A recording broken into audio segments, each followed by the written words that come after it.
Good evening, Who Dat Nation, and happy Wednesday, Bayou Blitz family. I hope everybody is doing well out there. The Saints apparently decided to take the week off last Sunday. Wish they could have informed us so that way we wouldn't have tuned in to the TV or started post game articles or anything like that. But be that as it may, we Brendan Boylan over there, Bob Rose sitting right here, are your co-hosts for your Bayou Blitz podcast. And forget analysis of the Seattle Seahawks debacle. We're not going to spend too much time on that. We're just going to get right into fun and woe is us. Kind of analysis for this evening. Having said that, how are you tonight, Brendan? I know you're on the road again. Yeah. World tour continues. I'm actually in Seattle. I guess I'm having a better time in Seattle than the Saints. I had a good dinner. Well, you showed up in Seattle, unlike the Saints. Maybe. Yeah. I showed up for dinner. I showed up for my meetings. But everything's going all right. I think, as we were talking before we went live, this is kind of the point where I think that realization kicks in for a lot of Saints fans, right? I think for any fan of any sport, you have an unrealistic expectation through the first maybe month of the season for any sport, and then after that first month, you're like, okay, this is the reality of where we are. And it didn't even take a full month for you guys to see the reality of where the Saints are. Now, the first 2 weeks, a little bit of a tease, right? One score game. But I think you can see through those first 2 weeks everything that has to go right to even be in a one-score game, to where you saw where everything went disastrous and it became not a game at the end of the first quarter.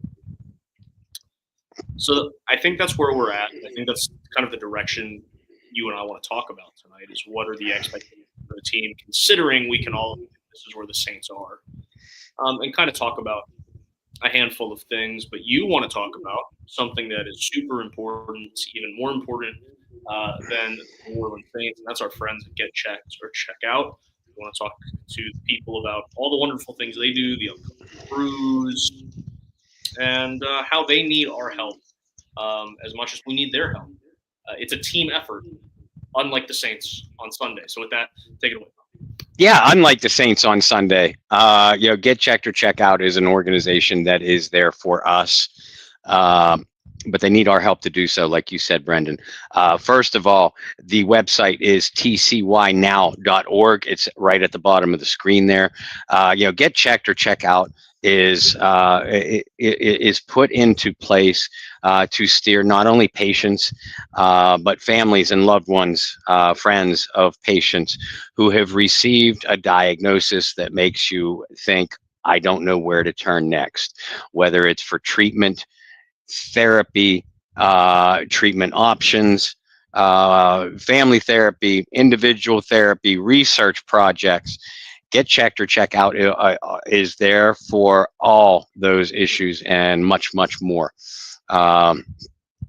Again, check out the website at the bottom of the screen.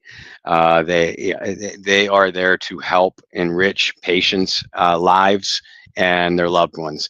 And like I said, we've all been there, whether it's as an individual or a friend or family member, loved one. Just receives a diagnosis where you're like, there's so much going on. I don't know who to call. I don't know who to talk to. I don't know where to turn next. That's where Get Checked or Check Out will help.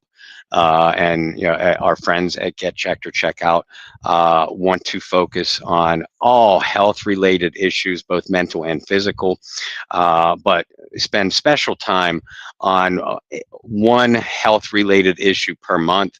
And September, as we wind down September is Prostate Cancer Awareness Month. Prostate cancer is the most common form of cancer in men outside of non-melanoma skin cancer. It's also the second leading cause of cancer deaths in men, right behind lung cancer. I know, we've all seen the commercials. A symptom can be you urinate more often or you have a weaker flow, but that isn't always necessarily the case. In fact, prostate cancer often has no early symptoms, which makes it even more important to keep up those checkups. If you haven't had a checkup in a while, make one. If you have loved ones haven't that you don't think have had a checkup in a while, have them make one. Ask the questions, and this is the most important part, not only to yourself, but to your family, to your loved ones. Ask questions to each other, even to yourself, and be honest. Hey, when's the last time I paid attention to this issue or that issue? When's the last time I had this checkup or that checkup? If you go and see your PCP, your primary care physician, on a regular basis, ask them questions. Hey, I'm getting to this age now, or I'm a little bit worried about this, or hell, even I saw Bob and Brendan on the Bayou Blitz. They're talking about prostate cancer awareness. When should I make my checkup? It's all those kinds of things, especially with something like prostate cancer with no early warning systems. Because if it's caught before it spreads, this disease has a 97% chance survival rate. Again, all the more reason to make those checkups. And like some of the other issues that we have talked about, monthly health focuses that we've talked about. Prostate cancer might be carries a stigma that where it's most common in older men, but there are several factors that increase your chances of getting it early. That is family history and genetics, big one. High intake of dairy and calcium or folic acid in your diet, or high vitamin E intake, or just generally an unhealthy diet. And I don't think there's too many of us walking the earth nowadays that can honestly claim that we lead a healthy diet lifestyle. So again, make those appointments now, regardless of age, regardless of gender. Just make it now. Get checked or check out wants to remind us not only that September is Prostate Cancer Awareness Month, but keep up on all your physical health issues, all your mental and emotional health issues. And again, if there are any concerns, any diagnosis, that you think you need help taking that next step, go to tcynow.org, get checked or check out. We'll help you take that next step. But again, to be there for us, we need to be there for them. So you can also go to that website to donate or look into donation possibilities. Excuse me. Get checked or check out runs a couple different things during the course of the year as well, to help raise additional money.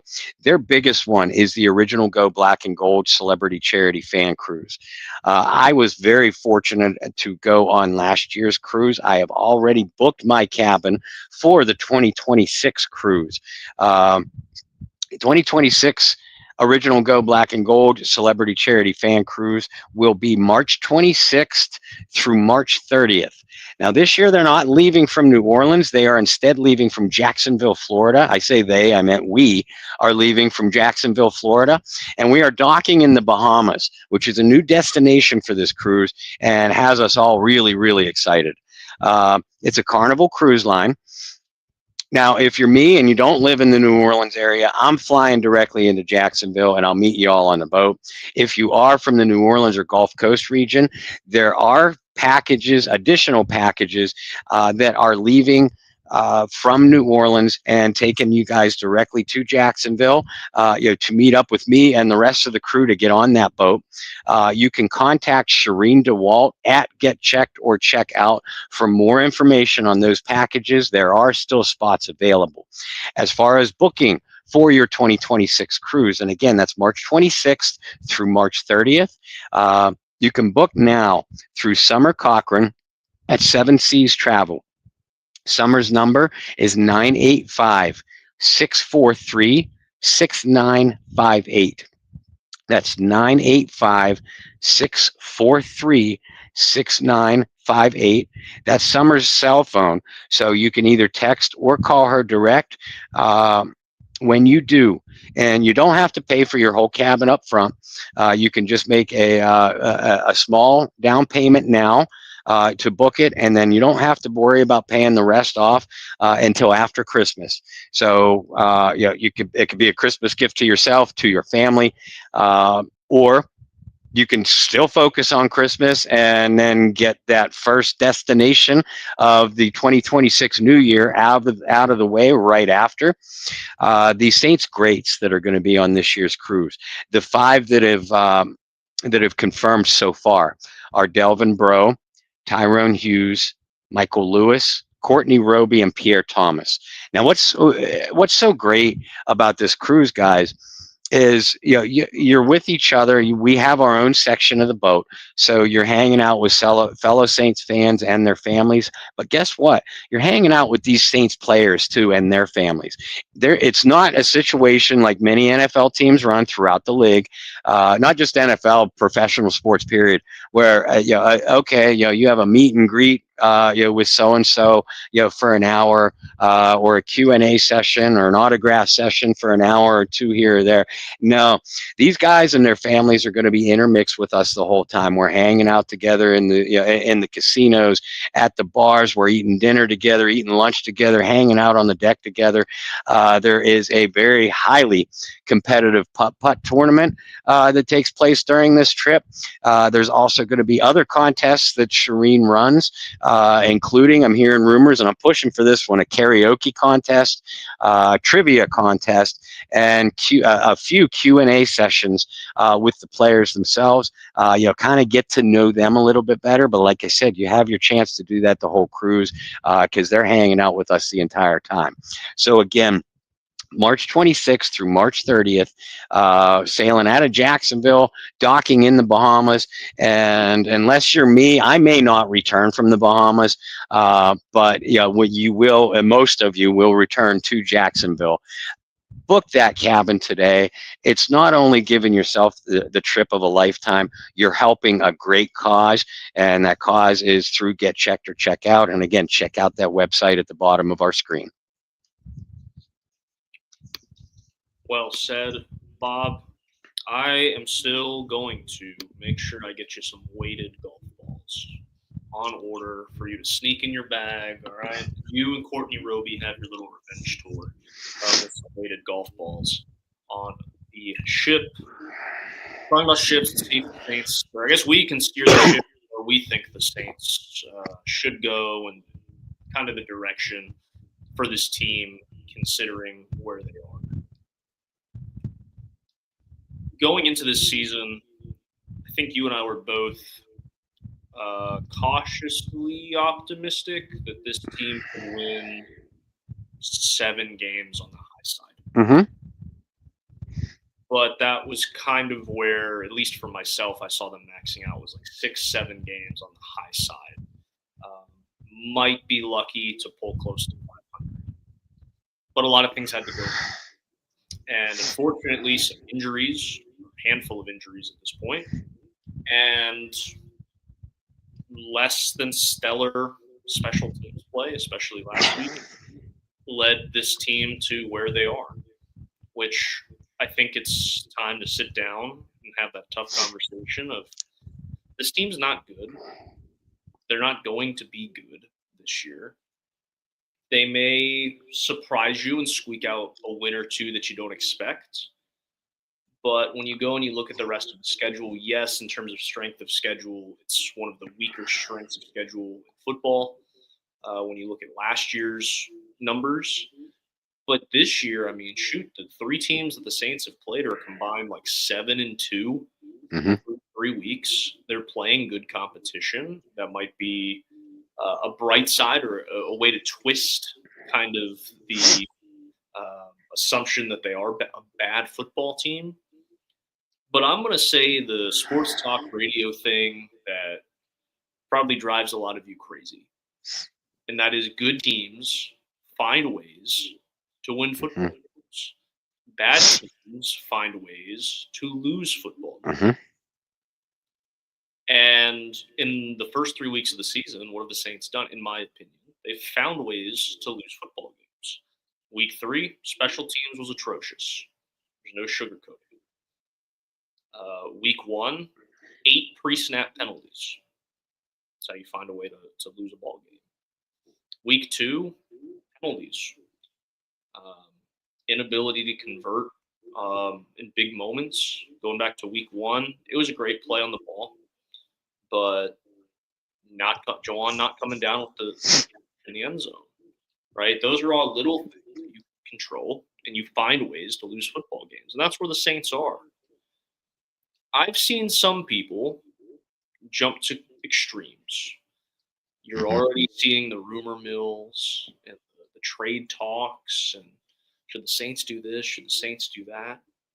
So, Bob, I want to put on record kind of what we think the Saints should do. So let's have a little fun. I just talked about sports talk radio and giving a very generic thing. Let's keep the sports talk radio theme going. Wow. And I mean that we are that too. So we'll keep that going. Rank radio, right? It's the biggest thing on radio. I'm going to give you some scenarios, and I want you to rank them from most likely to happen to least likely to happen. Can do that. 5 scenarios. So, first, you got your pen ready? Because I know that for me, when I make a list, I got to write it down. I know you have the handy dandy notebook.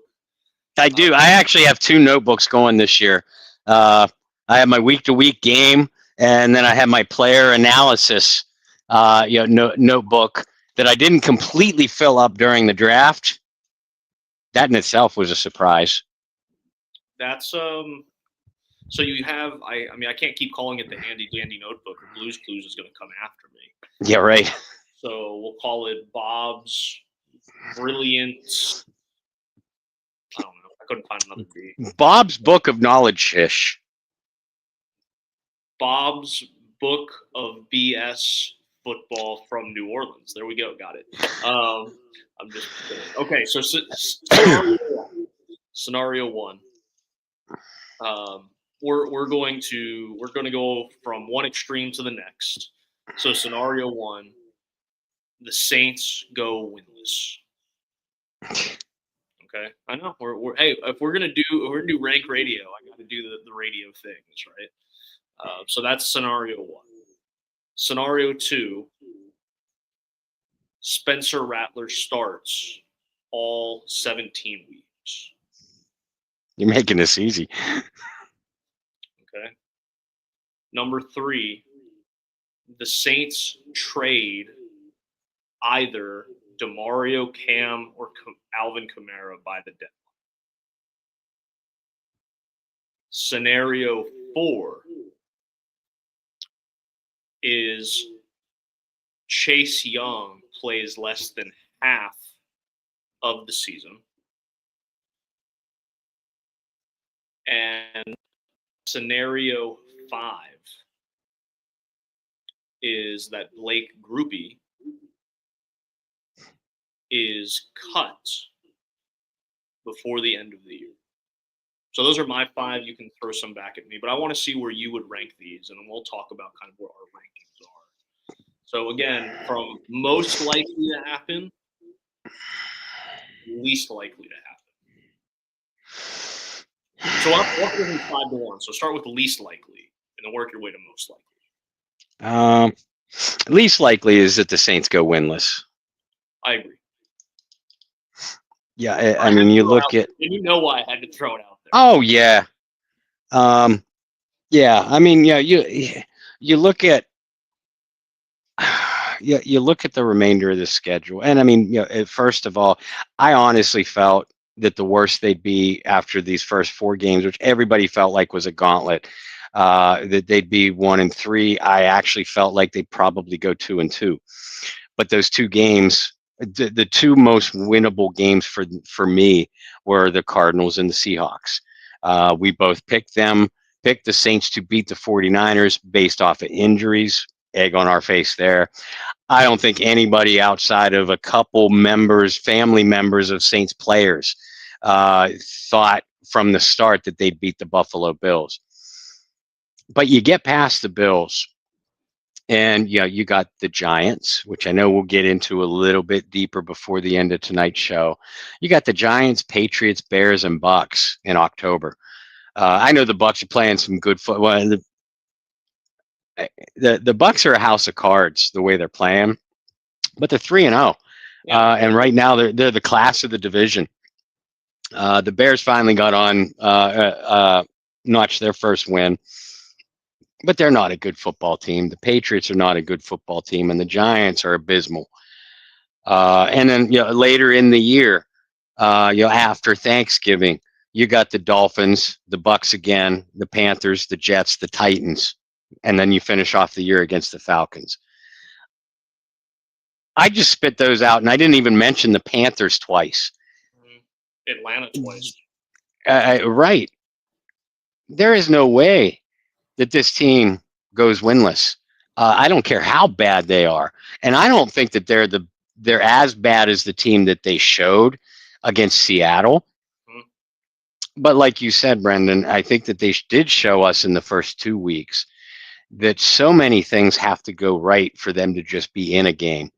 And even at that point, bad teams doing what bad teams do, they find ways to lose.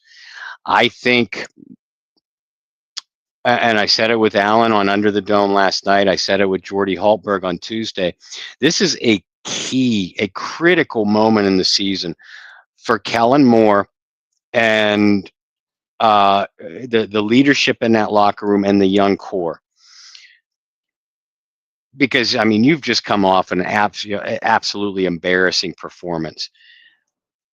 How are you going to respond to that against a far superior team than what Seattle was when facing the Buffalo Bills? I think that win or lose, how the Saints perform is going to tell us how the rest of this season is going to go. But even at that, I can't see 0-17 from this team. I really can't. It'd be hard. It'd be really hard to see them, because, and especially with those two divisional opponents. Atlanta's not good. Carolina's not as good as a lot of people thought they were going to be. They have, I think, more bright spots than Atlanta does. But they're not a good football team right now either. Now, all this stuff can change, but I don't see a scenario where the Saints go win this. They might only win 4, but they're not going to go win this. All right, next scenario for you in terms of least likely. The fact that Spencer Rattler will start all 17 games, that was the scenario, right? That was the scenario. Okay. I first of all, Rattler's not the reason this team is losing, but Rattler is also not the reason. He is not providing reason enough for the Saints to win football games either. Right. None of us felt like, whether it was Tyler Shuck or Spencer Rattler that opened the season, none of us felt like that one guy was just going to ball out for the entire year. We were hoping that it wouldn't be a Dick musical chairs kind of quarterback carousel. Those like yours truly are old enough to sadly remember. I mean, not to mention the fact that it's just, it's rare for even a quarterback to start all 17 games without some kind of injury issue. I'm not saying Spencer Rattler should be benched based off of performance, but you're 0-3. You're probably going to be 0-4 here. The question needs to start being asked of Kellen Moore: when are you going to see what you have in the quarterback that you hand selected in the draft? Personally, I think if they get their doors blown off in Buffalo, I think it comes in week 5 against the Giants. Who, by the way, as most of you probably know by now, officially are benching the Giants are Russell Wilson in favor of their rookie quarterback, Jackson Dart. I think we could see a Dart versus Shuck, matchup in the Superdome, in week 5, because again, the Saints are coming back home. At this point, if you lose to Buffalo and get embarrassed again, you're 0-4. You're not only spinning your wheels, but you're falling backwards quickly. At what point do you play Tyler Shuck? I think that's fair. I think also, and you and I have talked about this as well, is even if Spencer Rattler plays well for the next however many weeks he starts, there's going to come a point in the season where you're mathematically eliminated. Mm-hmm. And it's like, what are you playing for? And at what point you ask yourself the question, let's see what we have. Yeah. So even if the Saints and Spencer Rattler play well, there's going to be a point where that happens. So I also believe it's not as likely. I also don't think Rattler would get benched even if they lose to Buffalo. But that's a discussion for a little bit later. All right. Next one for you. I don't want to agree with you, so let's see what we can do. These three are close. Yeah,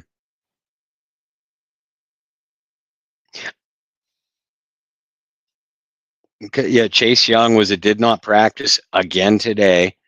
I have a feeling he does not play against Buffalo.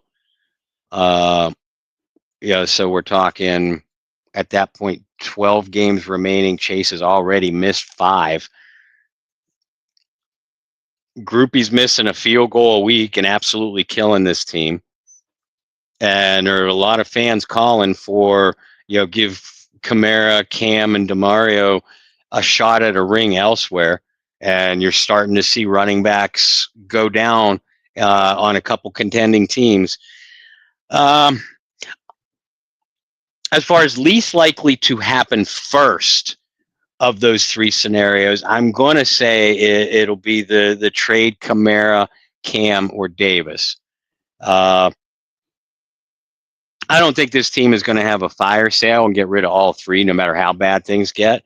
But it wouldn't surprise me if one gets moved. And if only one of the 3 get moved, I have a feeling it's going to be Kamara.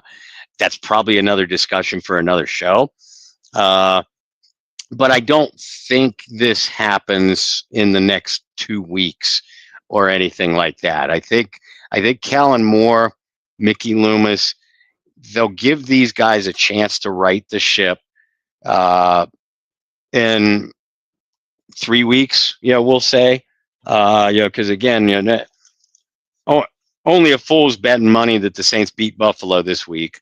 But then you got the Giants and Patriots after that, both at home. So I mean, any scenario that has the Saints trading Kamara, Cam, Davis, I don't think it happens in the next 3 weeks. Therefore, that's going to be my number 3 on the least likely to happen list. So I'll disagree with you for the first time. I believe, for me, the third least likely will be Chase Young playing less than half the games. He was injury-ridden a year ago. He was injury-ridden the year before that. He's just been injury-ridden. It's just been the story. But I still think he plays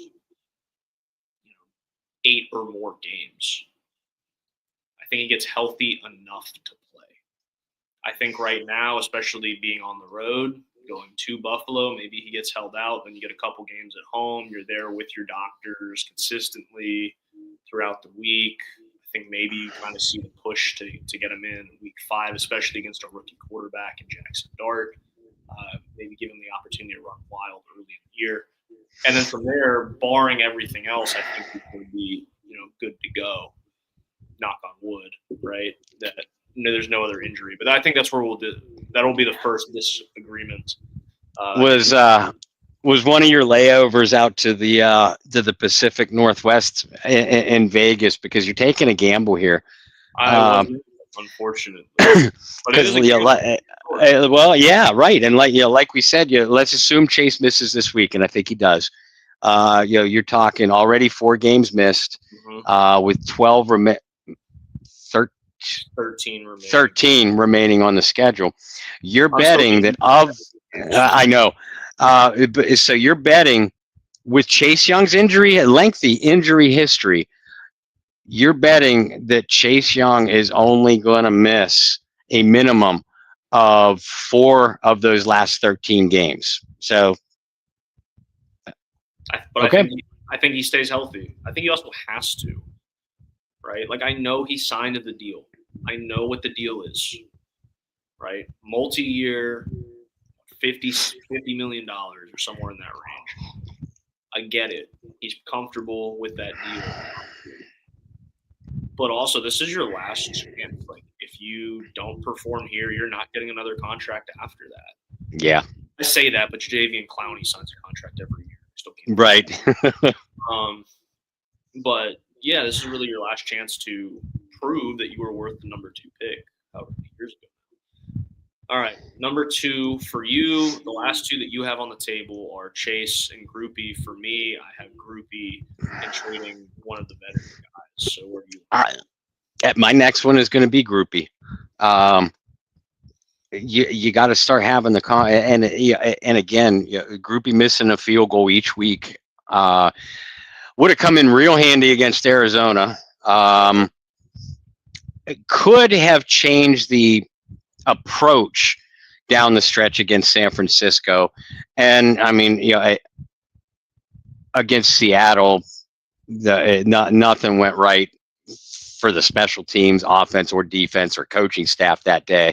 So it was, that missed field goal was just one more on a heaping pile of garbage. But if you're Kellen Moore, if you're Doug Nussmeier, you can't have a whole lot of confidence that your kicker is going to put points on the board at this stage. Once you are in his range, and when you're already talking about a limited offense, a very limited offense, the struggles to put points on the board in the first place. I think if Groupie misses another makeable field goal, I think his job could be in real danger. So yeah, this is going to be my number 4 right here. Yeah, I'm a little surprised that there wasn't more news coming out of New Orleans about maybe bringing another kicker in. I know Young Wei Koo got picked up on the Giants practice squad. Mm-hmm. That was where I figured the Saints would just put a little pressure on him. Charlie Smith's been a guy who's been around for 2 years now. What about putting some pressure on in practice? And maybe they have. I don't know. Mm-hmm. We just saw Atlanta do one of the weirdest things in the world and bench their kicker for a week before they cut him. Is that something the Saints could do? Which, yeah, that was weird. I've never seen a kicker benched. But leave it to Atlanta. Exactly. Is that something the Saints could consider? Maybe. So with that, I also agree that it's probably the second most likely to happen is Groupie get cut by the end of the year or benched or whatever. But again, I mean, I remember, the last 2 years, the team has been pretty high on Smith, and they've obviously, kind of kept tabs on him for a reason. So I could see him get an opportunity if Groupie continues to miss kicks. Mm-hmm. And especially next week, you're outdoors in Buffalo. It's not quite, Buffalo weather yet, but it's also not as easy as making it in a dome. Right? So we can kind of keep an eye out. But I think we're both on the same page. I don't think he lasts the rest of the year. Which is oh yeah. He's a great guy. He's a sports card collector, so I have a soft spot in my heart. Same. Like, he collects his own cards. Like, that's super cool. He's trying to get I think there's 40-something variations of his card in a certain set. He's trying to get all 40-something variations. He has a whole online presence with that. Like, that's super cool. And he seems like a good guy who's embraced the community. But at the end of the day, like, you got to do your job. Mm-hmm. So that leaves us. You're saying the most likely to happen is Chase miss more than half the year. I'm saying the most likely thing to happen is the veterans get traded before the deadline. I'll hear your side on why you think it's more likely that Chase doesn't play at least 9 games this year. Math. Like we said, he's already going to miss 4 games. He has a history. I think at this point his desire, not just because of this year, I think at this point his desire to play at a high level. I mean, he wants to be an NFL player, otherwise he'd just walk away. But his desire to play at a high level, to live up to those second overall draft choice expectations, I think it has to be questioned. Because Chase has never been a real hard worker, in practice or through the off season. He's missed a lot of time, with, I'm not going to say questionable injuries, because who am I? The only person I know that is an expert on my own injuries is me. So I'm not going to judge Chase. Oh, he can't play through pain or anything like that. But you do have to wonder too. And again, math. He'll miss his fourth game this week. It's not inconceivable or unfathomable to think that he's not going to miss 5 or more of the remaining 13 games, because that's been Chase Young. That was my logic behind that. Which is fair. I might have to put a side bet on this. The weird side bet of the year is, will Chase Young play 9 games? That's the weird side bet between Bob and Brendan. But I'm glad we have the trade. That one of us saved the likelihood or unlikelihood, because when I ranked him at number 3, you notice I didn't say that I didn't believe it was going to happen. You just said what Yeah. So I think it does happen before the deadline. I think the conversation is at least had, and this is no insider information, but based off of how I've known the Saints to do business, how I've known the Saints to treat players that have had long tenures there pretty well. There's a couple of exceptions, but pretty well for the most part. Mm-hmm. And especially considering that all 3 of these guys have reworked their deals in some shape or form over the last year or two, to financially help the team, but also stay with the team longer. Mm-hmm. I at least think it's broached as, hey guys, we're not saying we're shopping you, but we do want to open up and have that conversation. This is what we are. We're not going to be contending for a Super Bowl anytime soon. It looks, at least what it looks like.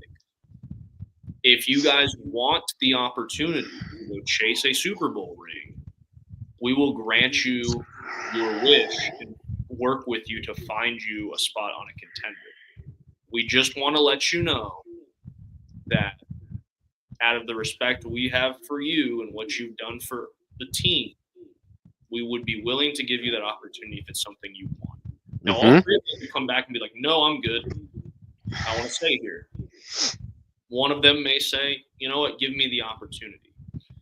In my mind, if I had to order the 3, right, I think the least likely to go anywhere is Cameron Jordan. As much as I think it pains me to know that he's never going to get a Super Bowl ring and how close he was. I said a couple. I do think he's one of those guys that looks at it and he looks at it he just passed Drew Brees for most games played with the organization. I don't see him leaving.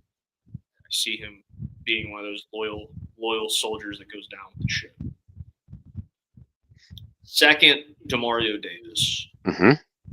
Demario and his family have had an incredible impact on New Orleans. Yes. What they do for the city and the young people of the city is truly incredible. But he's 36 years old. Mm-hmm. He is multi-time All-Pro. He's been to the Pro Bowl. He's widely regarded as one of the smartest linebackers in the game. I could see a contending team maybe have an injury at linebacker, or have some young guys at linebacker, and they want to shore up a position when they make a run and they make a call. I could see it happen. I don't know if Demario would want to leave, but I could see it happen. And he's a guy that has bounced around to a couple spots in his tenure, really found a home here, but I could also see him wanting to, go get one. And I think the most likely is Alvin, which is weird because I think very similar to the other two, Alvin has a very soft spot for New Orleans. Mm-hmm. He loves the city.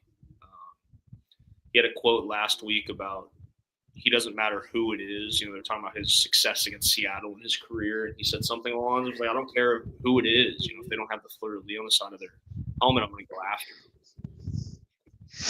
He's a New Orleans guy through and through. I've seen him here. I'm not here because I'm in Seattle, but I've seen him in Charlotte since he has a position with NASCAR in terms of like fan engagement and the growth and all that. And I've seen him here in Charlotte at different events. And he gets thrown up on a big screen because he's sitting courtside or he's at a big event somewhere, and people boo him because he's a saint, and he's just yelling "hoot at" back at people, even though he's on NASCAR business, and that one's gonna hurt the most. But I think that's the most likely. And Bob kind of alluded to it as well. Is you've had the injuries to running backs. You look at a team. Like, I don't think it's going to happen, but look at a team like Baltimore, who could start the year 1-3 if they lose to Kansas City this week. They have Derrick Henry. They have Lamar Jackson. Yeah, the questionable lack of going after receivers has really haunted them over the years. But could you imagine giving that team a change of pace guy? Yeah. Derrick Henry. Could you imagine the offensive strategy if you were able to have Lamar, Derrick Henry, and Kamara in the backfield at once? That's like the top tier example, but there's going to be teams that have injuries to the running back position or the Chargers just locked Najee for the year. And how much do you want to put on Hampton, a rookie running back? Right. Yep. The Chargers are 3-0. They have a guy in Justin Herbert who has worked a lot with Drew Brees over the years. Alvin obviously, has loved his time with Drew Brees. Mm-hmm. Being able to work with a guy who has similar accuracy and an offense that moves a little more similar to that 17 and 18 style Saints, like that one makes sense too. Now, do I think the Saints will give him away like they did Darren Sproles? No. But do I think that Alvin Kamara is worth what he was 3 years ago? No, I don't.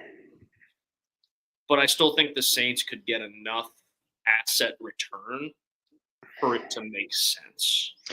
Well, and that's what pains me about it. And I softened my stance on this a little bit when the Saints traded Marshawn Lattimore last year, because I did not think that was going to happen. Now, I think Lattimore was pushing hard to get out personally, and I think he had been for a couple of years. And you don't, as you mentioned, you don't have that situation with Alvin. But I think Alvin gives you a more of a higher return than what either DeMario or Cam would. First of all, I think the most tradable asset on this team right now is Chris Olave. Only because, wide receiver needy teams. Chris is still a young guy. Hasn't the numbers, especially average per catch this year, are highly disappointing. Well, that's the offense. But right. He's a 2-time 1,000-yard receiver, though. A Kansas City team or a Baltimore team that are looking and thinking we need more weapons for our quarterbacks if we're going to make a run. Even the Chargers with Herbert, we need more weapons if we're going to make for a quarterback if we're going to make a run. That's what makes Kamara a tradable asset. That's what makes Olave a tradable asset. So I'm not. And I don't think you were either. I'm not predicting it'll happen, but I do feel the likelihood of at least one of these guys, Kamara, Cam, or DeMario, not being on this roster by even midseason. I do feel it. I don't want to admit it out loud, but I feel it, and I think a lot of us do. Yeah. Now, interestingly enough, and this is a separate conversation for a separate time, especially if it's really like after week 5, maybe week 6. If we were to extend that point and say who's the most likely Saint to get dealt before the beginning of next season, I think what you said with 12 is probably accurate. Especially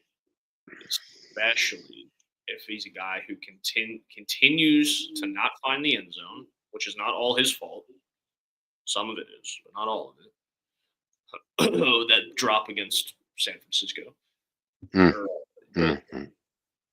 If he's a guy that still doesn't find the end zone, a guy whose yards per catch are still less than 9 yards or whatever it is at this point, I do think that in terms, you might not get 100 cents on the dollar, but you're going to get a higher.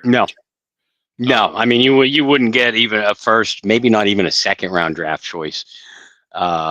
But you might be able to get something conditional in like the second or third round, right, along with a later pick kind of thing, similar to what you got for Lattimore last year. Right, you could, or like I said, you could find yourself getting a rotational piece on defense along with a second or third round pick. I mean, whatever combination it is, but that's kind of, I think that's more likely if we would extend that for the start of next season. Okay, so I want to take the last maybe 10 minutes here to kind of just talk about expectations. We did the radio thing for a while, which is fun. But realistic expectations for this team. So for me, I think it's realistic to think that this is a team that's going to win 5 games this year, even with some of the soft spots in the schedule, right? So the way I look at it, even if you look at Atlanta and Carolina, they're bad teams too, call it a split, right? So 2 wins. Let's say New York, New England, you win 1, you lose 1. You got Tennessee later in the year. Maybe that's one you mark as a victory. Depends where Cam Ward is in his rookie year. It's just hard. It's hard to find 5 without you. It's hard to find 5 when you're being realistic and not optimistic, right? And so that's kind of where I see the team being.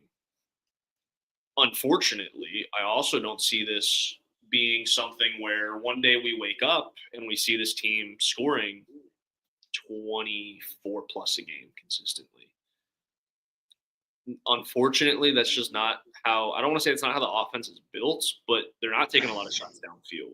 They're not utilizing Rashid Shaheed, in my opinion, the right way. I will say they've used Brandon Cooks kind of how I expected Brandon Cooks to be used. Yep. Which I like, but that goes back to the issues that Bob and I yelled about all off season of who the heck's your other receivers? I know they made a trade, but Vele didn't even play last week. He has 1-2 catches this year. One of them was a touchdown. But like again, it's like, well, who's after that? Jawan's had a good year to start. I wouldn't even say up and down. He's had a good year to start the year. But you look at his statistics compared to Olave, compared to Shaheed, compared to anybody else on the roster. Alvin Kamara's usage in the pass game. You can put a lot on Spencer Rattler, right? Because he's not pushing the ball downfield. He doesn't take a lot of shots. His deep ball accuracy is not great, even though he has tremendous arm strength. Right? So I can put some of it on Spencer, absolutely. I'm a guy who likes Spencer Rattler. Or the way I've always phrased it, I like the prospect of Spencer Rattler. I like what he could become. Potential. Scariest word in sports. I like the potential.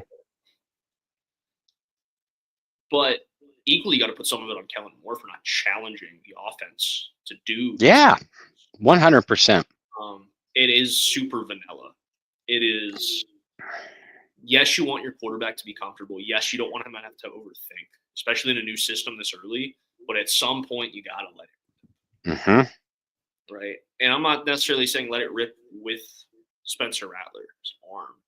let it rip and be creative and find ways to get Kamara involved. I haven't loved how they've used Kendre Miller, which is a guy that you and I kind of highlighted as this could be a key to the offense, and I don't like how they've used him. Nope. So with all of that said, all those little points, I don't see this becoming a team that all of a sudden like that stuff clicks. It's like, oh man, the Saints are scoring 24 points or 28, right, whatever, consistently. What I would give to see them score 30 points this year. I was sitting watching that Seattle game, and the one thing I thought was like, damn, I miss Drew Brees. I just miss scoring, like points are fun. I wish we could do that. So there's that.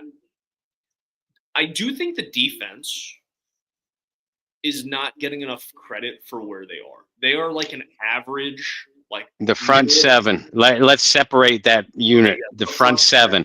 They are actually playing pretty well against the run. The secondary, the pass rush is not consistent enough, was non-existent against Seattle. And the secondary is, my God, it's such a black hole. It's almost embarrassing. And Kool-Aid McKinstry has done the exact opposite of what we thought he would. We thought he'd take a step, and he's taking a step back. And I think some of that, too, is – in his defense, if you want to say I'm, babying a guy, sure. But in his defense, he wasn't the number one corner last year, right? He had good moments because he wasn't lined up against the best receiver on the other side. And there's a learning curve to that too. Sure. But yeah, secondary's bad. Injuries to the secondary. It's kind of crazy, but it's like, man, it'd be nice to have Tyrann Mathieu back. At least some sort of veteran leadership, some organization, something.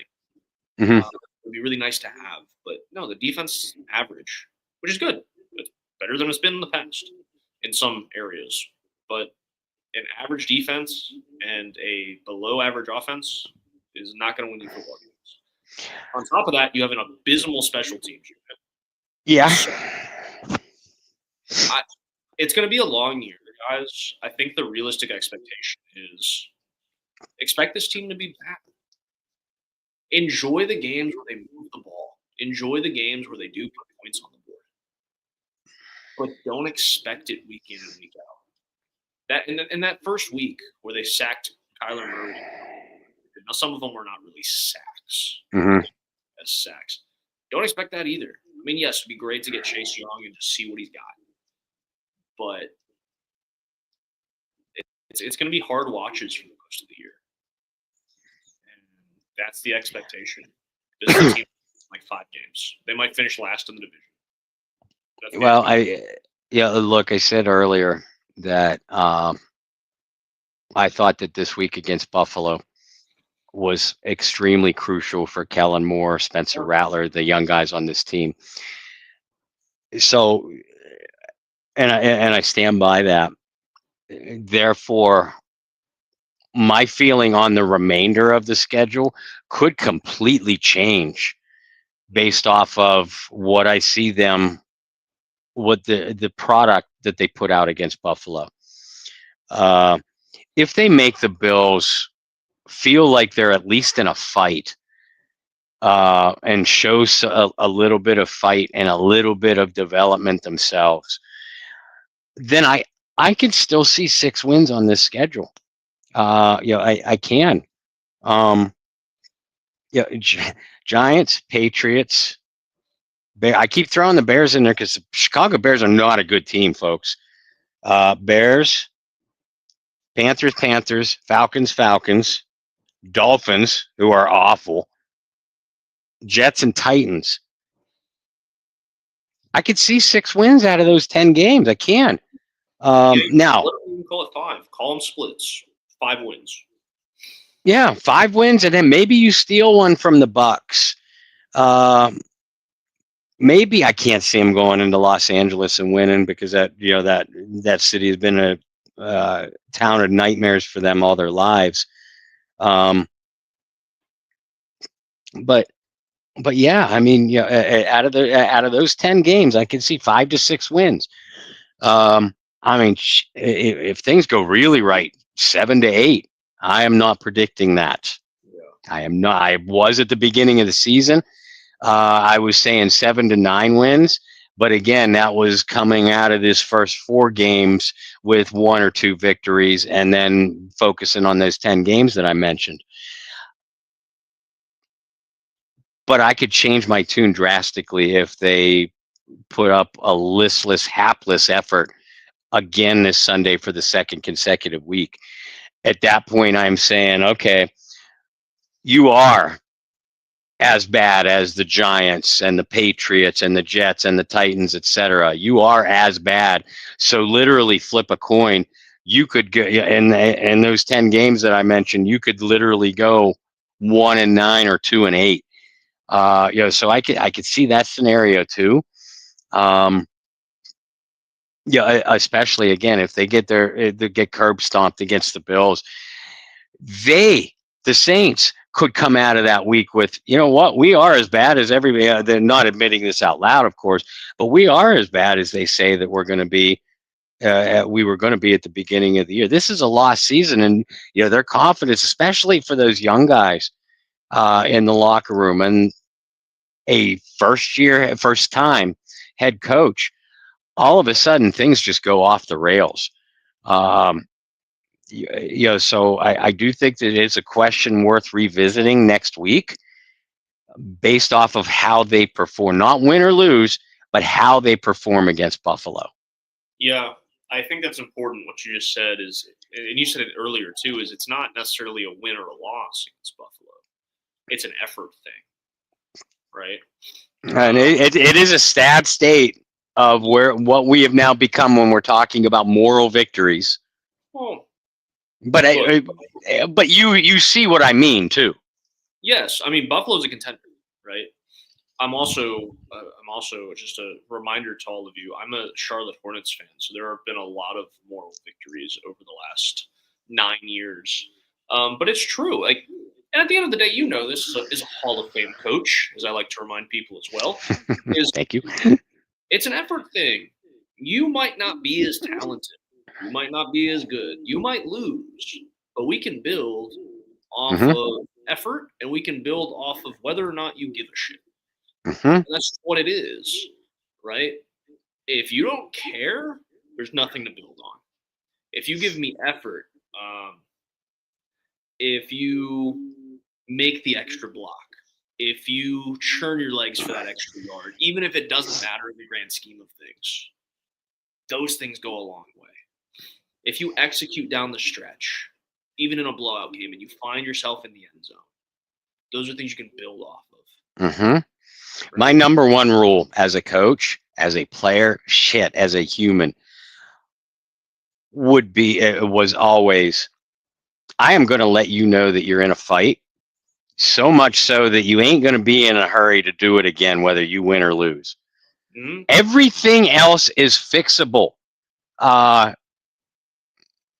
Your desire to be in that fight is what's not fixable, and that's has to come from within, from this team. Absolutely. And I've said this before publicly. I've said it probably on here as well, and also in my private conversations, is unfortunately we live in a world now. A lot of it's due to social media. A lot of it's due to having a cell phone in your pocket. We live in a world now where a lot of guys who make the NFL or the NBA or the MLB, insert sport here, a lot of these guys who go professional don't really love the game.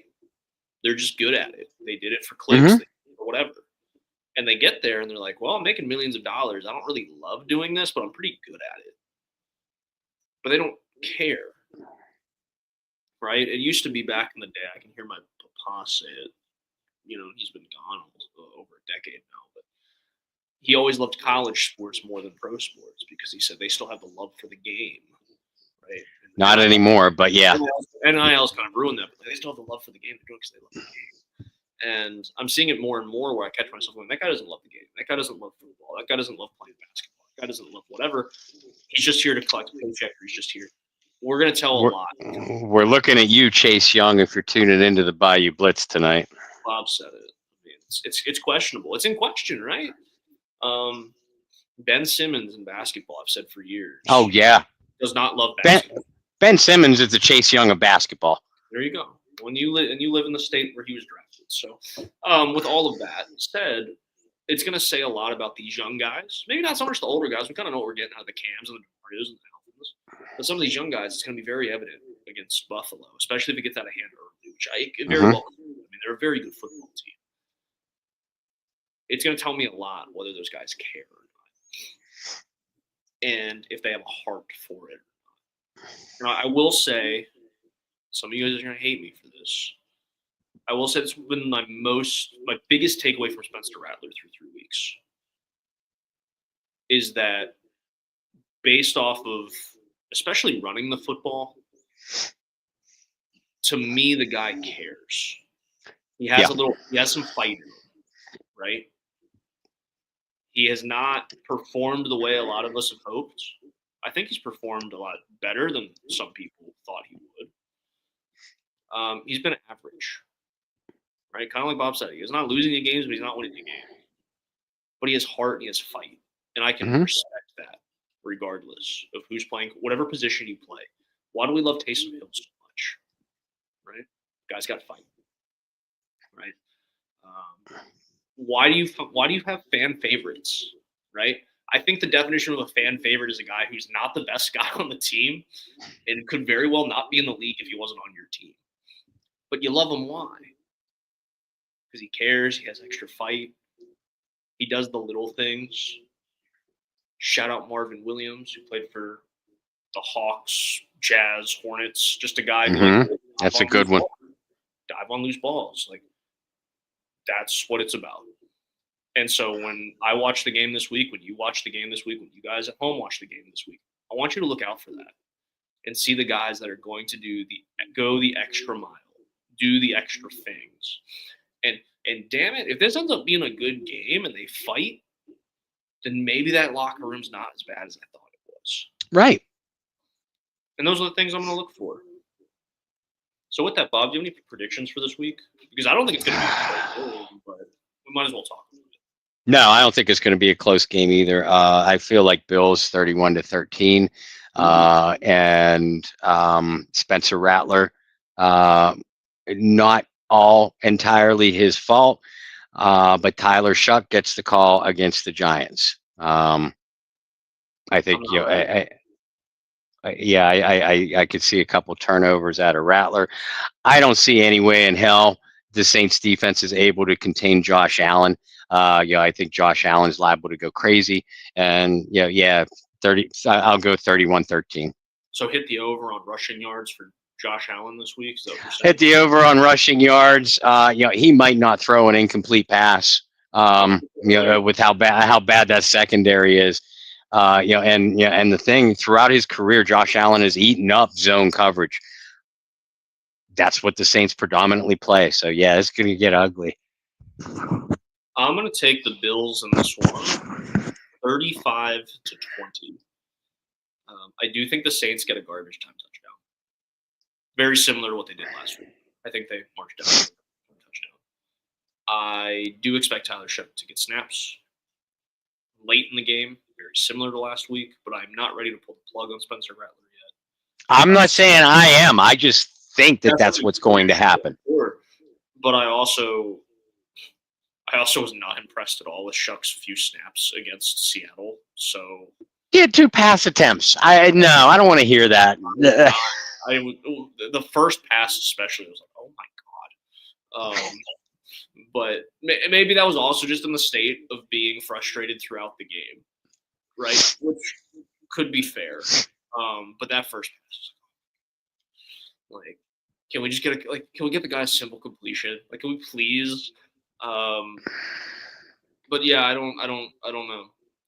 I'm not ready to completely switch it up, but I do think the fact that the Giants switched it up does put some pressure on your front office. Additional pressure to the pressure that was already there. Mm-hmm. So that'll be an interesting thing. I do see Spencer Rattler struggling in this game, but I don't see him giving up. No. Pat him on the back with. I do see a fight even through the struggles. Cesar Ruiz, please, for the love of God, give him. Don't make the trip. Just stay home.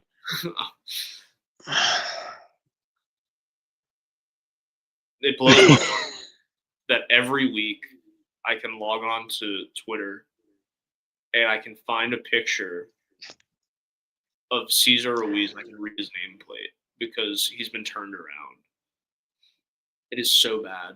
This week we got him turned around blocking Juwan Johnson. Yeah. What? And he missed that block too, by the way. Juwan ended up getting the better footing out of that play. So, my God, it's awful. Yeah, it's bad. It's bad. With that, Bob is going to continue to write over with Saints Wire and USA Today. He's going to have some updates for us throughout the rest of the week. Going into the weekend, Bob, I think you should do an article this week about just name it "Take the Over on Everything Buffalo." Give me a shout out in the article. But for the people who don't follow you in your work, where can they catch you and your work and your thoughts outside of this podcast? Yeah, and I apologize, guys, who do follow my written work. Still dealing and recovering from some health issues, but I will be putting my analytical articles out for this upcoming week's matchup against the Bills on the Saints Wire at the Saints Wire over on Twitter, and they can be found on Facebook as well. I always post all of my all of my articles on my own personal social media.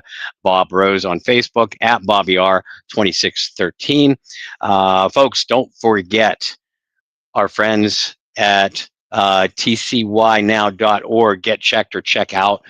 Make sure you book that cabin today. Stop waiting. Put the money down. Get that cabin locked up. Your trip for the original Go Black and Gold Celebrity Charity Fan Cruise is going to be March 26th through March 30th. And you're going to the Bahamas, for God's sake. Put some money down. Book that trip. Get checked or check out wants us to all to remember this September is Prostate Cancer Awareness Month. Make that appointment today. Don't forget your other health-related issues, mental, physical, and emotional, not only yourself, but your loved ones. Pass that word along, send it down the food chain. And you know what? Tell them to book a cabin too. I want this to be one big party. I want us to take over this cruise ship. I said repeatedly, we have our own section, and we do. I want Who Dat Nation and our wonderful Saints greats, Tyrone Hughes, Delvin Breaux, Michael Lewis, Pierre Thomas, Courtney Roby. I want them to make national headlines because we have taken over a cruise ship, and it's going to make the news. It's going to get talked about. But again, needs your booking to do so. Get checked or check out needs your help to help us. So take that away from tonight's show. Get on that phone, get on that computer, whatever you need to do. There you have it. For myself, you can follow me virtually everywhere, right there at BT Boylan. Do have some exciting things coming up. I'd mentioned last week looking at the 5-year anniversary of our documentary and getting a screening going. Still in talks about a location and time, but for any of you North Carolina folks, I'd love if you guys made the trip. That'd be good. How about the Bahamas from March 26th to March 30th? To do a screening of a documentary, I mean, that would be cool. If this university would sign off on that, that would be neat. But that would be give them Summer's number. There we go. I'm gonna have to contact the communications department now. Whoever's left in the communications department that I think everybody left with me. But make sure you tune into our post-game show on Sunday. We'll have one this week. Fingers crossed. We will. We will. Last week was tough. And folks, I made that call. My exact text to Brendan was, well, I'll spare you the F-bombs. But outside of the F-bombs, my exact text to Brendan was, if the Saints took the day off, I think we can too. So we made that call before the midway part of the second quarter. That's not going to be a weekly thing, even during a blowout. It's just the way that thing unfolded. We couldn't. we'd have been banned from the airways forever. I'm positive of that. Yeah, between that and the fact that my travel schedule, so I was watching / That too. some of it from the car, and then when I get settled, oh my Lord, I gotta talk about this now. So no, it all definitely worked out. So we will have our post game Sunday afternoon, and hopefully we see some fight. That's the one thing. That's gonna be the first thing we talk about Sunday. I guarantee it. First thing we're gonna open up with is how much fight did we see, and can we name the guys that didn't show any? Yep. So I want you guys to take notes at home. Drop those comments. Kill us in the comments on Sunday, and we can all have a great big discussion on kind of who cares and who doesn't. So with that, I hope you guys have a wonderful rest of the week, Bob. Continue to rest up, heal up, and we're thinking about you. So you guys find some peace, spread love, practice positivity. We'll see you Sunday afternoon for the post-game show. Who dat? Yeah.